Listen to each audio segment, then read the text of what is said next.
News చూద్దాం. కోనసీమ జిల్లా కొత్తపేటలో వాడపల్లి వెంకటేశ్వర స్వామి దర్శనానికి భక్తులు భారీగా పోటెత్తారు. శ్రావణ మాసం ముగియడంతో భాద్రపద మాసం తొలి వారంలో భక్తులు క్యూ లైన్ల ద్వారా వేచి ఉన్నారు. భక్తులు 4 మాడ వీధుల గుండా గోవింద నామస్మరణతో తిరుగుతూ చందన స్వరూపుడైన స్వామివారిని దర్శించుకుని మొక్కులు తీర్చుకున్నారు. భారీ వర్షాలున్నప్పటికీ 7 వారాలు స్వామిని దర్శించుకుంటే తమ కష్టాలు తీరుతాయని ఉభయ తెలుగు రాష్ట్రాల నుంచి దాదాపు 1,00,000 మంది భక్తులు నిత్యం స్వామిని దర్శించుకుంటున్నారు. యూరియా కొరత సృష్టిస్తే కఠిన చర్యలు తీసుకుంటామని జిల్లా కలెక్టర్ శ్రీధర్ స్పష్టం చేశారు. రైతులకు కావాల్సినంత యూరియా అందుబాటులో ఉందని ఎవరు అధైర్యపడాల్సిన అవసరం లేదన్నారు.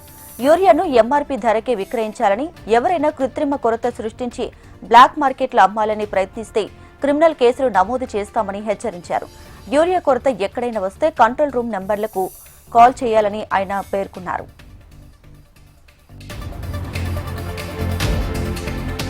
కౌతాలం మండలం ఊరుకుంద లక్ష్మీ నరసింహ ఈరన్న ఆలయంలో హుండీ లెక్కింపు కార్యక్రమాన్ని నిర్వహించారు ఆలయ అధికారులు.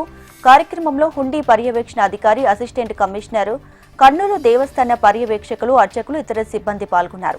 ఇక లెక్కింపులో 9 రోజులకు గాను 1,08,04,708 రూపాయల నగదు, 1 గ్రాము 950 మిల్లీగ్రాముల బంగారం, 22 కేజీల వెండి రాబడికి లభించిందని దేవస్థానం అధికారులు స్పష్టం చేశారు.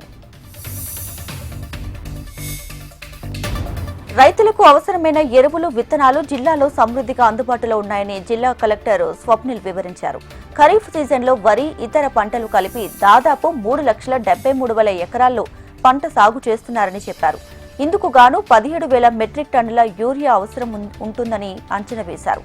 రైతు సేవా కేంద్రాలు, వ్యవసాయ సహకార సంఘాలు, ప్రైవేటు డీలర్ల ద్వారా మొత్తంగా 21,000 మెట్రిక్ టన్నుల యూరియాను రైతులకు సరఫరా చేశామని తెలిపారు. ఇక ఎరువుల నిల్వలపై రోజు పర్యవేక్షణ జరుగుతుందని, రెవెన్యూ, విజిలెన్స్ విభాగాల సహకారంతో తనిఖీలు కూడా చేపడుతున్నామని, రైతులు ఆందోళన చెందాల్సిన అవసరం లేదని ఆయన స్పష్టం చేశారు.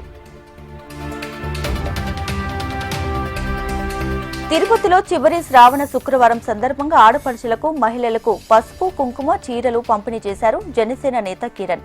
AP deputy CM Pawan Kalyan పిలుపు మేరకు 10,000 మందికి పైగా మహిళలకు చీరలు పంపిణీ చేయడం సంతోషంగా ఉందని ఆయన పేర్కొన్నారు. అదే స్ఫూర్తితో తిరుపతిలో అంకాలమ్మ ఆలయంలో ప్రత్యేక పూజలు నిర్వహించి పారిశుధ్య కార్మికులకు, మహిళలకు పసుపు, కుంకుమ, పండ్లు, చీర, జాకెట్లు అందజేశారు. అనంతరం ఆలయం వెలుపల ఉన్నటువంటి పేద ప్రజలకు అన్నదాన కార్యక్రమాన్ని నిర్వహించారు. నెల్లూరు విక్రమసింహాపురి విశ్వవిద్యాలయంలో మరో ఉన్నత స్థాయి విద్య కుసుమం చేరింది. చెన్నైకి చెందిన మెరైన్ బయాలజీ విభాగం అండ్ ఎన్ఐఓటోతో అవగాహన ఒప్పందం కుదిరింది. ఈ ఒప్పందం విక్రమసింహాపురి విశ్వవిద్యాలయానికి ఒక గొప్ప అవకాశమని కాలేజ్ వైస్ ఛాన్సలర్ శ్రీనివాసరావు తెలియజేశారు. ఈ ఒప్పందం ద్వారా మెరైన్ బయాలజీ విభాగానికి 4,12,00,000 రూపాయల నిధులు మంజూరయ్యాయని స్పష్టం చేశారు. ఎన్ఐఓటీ ఒప్పందం ద్వారా విద్యార్థులకు ఫెలోషిప్లు అందుతాయని చెప్పుకొచ్చారు. యూనివర్సిటీ ల్యాబొరేటరీ ఎక్విప్మెంట్ కోసం 2,12,00,000 రూపాయల నిధులతో పాటు ఎన్ఐఓటీ శాస్త్రవేత్తల ద్వారా గెస్ట్ లెక్చర్స్, ట్రైనింగ్ ప్రోగ్రామ్స్ సమకూరుతాయని స్పష్టం చేశారు. ఇక ఎన్ఐఓటీ ద్వారా పీజీ పూర్తి చేసుకున్న విద్యార్థులకు ఇంటర్న్షిప్లు, ఉద్యోగ అవకాశాలు ఉంటాయన్నారు. వరద నీరు అధికమవ్వడంతో కోనసీమ జిల్లా ఆలమూరు మండలం మూల స్థానంలో నూతనంగా నిర్మించిన కాజ్వే కొట్టుకుపోయింది.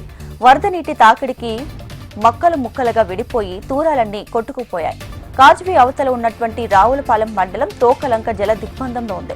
దీంతో తోకలంకతో పాటు ఆలమూరు మండలంలో జొన్నాడ, మూలస్థానం, చొప్పేళ్లకు చెందిన వందలాది ఎకరాల పంట భూములు నీట మునిగాయి. కొట్టుకుపోయిన కాజ్వే పరిస్థితిని కొత్తపేట ఆర్డీఓ శ్రీకర్ సమీక్షించారు. ప్రజలు రాకపోకలు సాగించేందుకు 4 పడవలు ఏర్పాటు చేశారు. ఇబ్బందులు తలెత్తకుండా తీసుకోవాల్సిన చర్యలను రావులపాలెం అధికారులతో చర్చించారు. సత్యసాయి జిల్లా హిందూపురంలో వైసీపీ నాయకులు నిరసన చేపట్టారు. వైసీపీకి చెందిన ఎంపీపీ పురుషోత్తంపై దాడి చేసిన టీడీపీ నాయకులను అరెస్ట్ చేయాలని డిమాండ్ చేశారు. వైసీపీ సమన్వయకర్త దీపిక ఆధ్వర్యంలో వైసీపీ నాయకులు, కార్యకర్తలు ఇందిరమ్మ సర్కిల్ ప్రధాన రహదారిలో బైఠాయించి ప్రభుత్వానికి వ్యతిరేకంగా పలు నినాదాలు చేశారు. కూటమి ప్రభుత్వం అధికారంలోకి వచ్చినప్పటి నుంచి టీడీపీ నాయకులు వైసీపీ నాయకులపై దాడులకు పాల్పడుతున్నారని వైసీపీ సమన్వయకర్త దీపిక ఆరోపించారు. పురుషోత్తంపై దాడికి పాల్పడిన టీడీపీ నాయకులను కఠినంగా శిక్షించాలని, లేని పక్షంలో నిరసన కార్యక్రమాలు ఉధృతం చేస్తామని హెచ్చరించారు. నంద్యాల జిల్లా బనగానపల్లిలో ఎస్సీ కార్పొరేషన్ భూ పంపిణీలో జరిగిన అక్రమాలపై అధికారుల విచారణ చేపట్టారు. నంద్యాల జిల్లా కలెక్టర్ రాజ్ కుమార్ని కలిసి తమ సమస్యలు పరిష్కరించమని లబ్ధిదారులు ఫిర్యాదు చేశారు. లబ్ధిదారుల ఫిర్యాదుతో బనగానపల్లె మండలం జంబుల దిన్నెకు చేర్చిన RDO Narsimhulu SC corporation ED Tulasi Jammula Dinne Illuru, Kothapeta, Thammadapalle, Kaipa గ్రామాలకు చెందిన 39 మంది మహిళా లబ్ధిదారులకు ఎకరానికి 6,30,000 చొప్పున 2,45,00,000 చెల్లించారు. ఒక భూమి చూపించి వ్యవసాయానికి పనికిరాని వేరొక భూములు రిజిస్ట్రేషన్ చేపించారని మహిళా లబ్ధిదారులు ఆరోపిస్తున్నారు.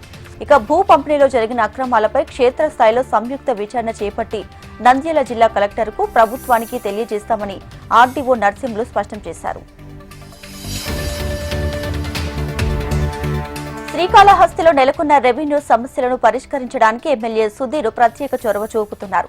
తొట్టంపేడు మండలం చియ్యవరంలోని భూ సమస్యలను పరిష్కరించడానికి ఎమ్మెల్యే సుధీర్ ఆధ్వర్యంలో ప్రత్యేక గ్రామ సభను నిర్వహించారు.